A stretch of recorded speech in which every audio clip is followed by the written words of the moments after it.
Funny joke, तुम्हारा result बहुत ख़राब आया है। इस साल भी तुम फ़ेल होगे। कल पापा को साथ लेकर आना। अगर ना लेकर आए तो आपका रिज़ल्ट फ़ेसबुक पर अपलोड कर दूँगी।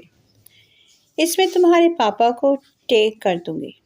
स्टूडेंट, मैं भी अम्मी को बताऊँगा कि मेरी मैडम फ़ेसबुक पर अब्बा की फ्रेंड लिस्ट में ऐड है।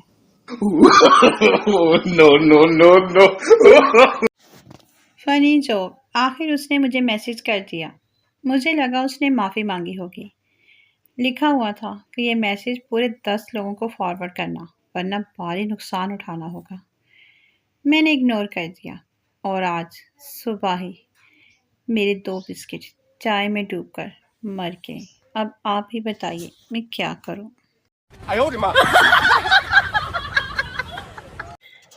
फनी जोक, एक तंदूर वाला था जो 5 रुपए में रोटी बेचता था।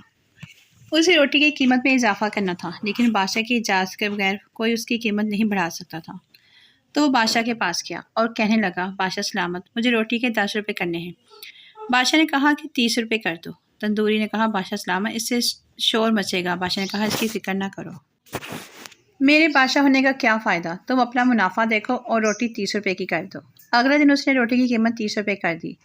शहर में कहराम मच गया। लोग बादशाह के पास पहुंचे और शिकायत की कि तंदूर वाला जुल्म कर रहा है, 30 रुपये की रोटी बेच रहा है। बादशाह ने अपने सिपाहियों से कहा, मेरे दरबार में तंदूरी को पेश करो। वो जैसे ही दरबार में पेश हुआ, बादशाह ने गुस्से से कहा, तुमने मुझसे पूछे बगैर कीमत कैसे बढ़ा दी? ये राय मेरी है, लोगों को भूखा मारना चाहते हो? बादशाह ने तंदूरी को हुक्म दिया कि तुम कल से आधी कीमत पर रोटी बेचोगे, वरना तुम्हारा सर कलम कर दिया जाएगा। बादशाह का हुक्म सुनकर अवाम ने ऊंची आवाज़ में कहा, बादशाह सलामत जिंदाबाद। अगले दिन से 30 की बजाय रोटी 15 रुपये में बिकने लगी। अवाम खुश, तंदूरी खुश, बादशाह भी खुश। No, no.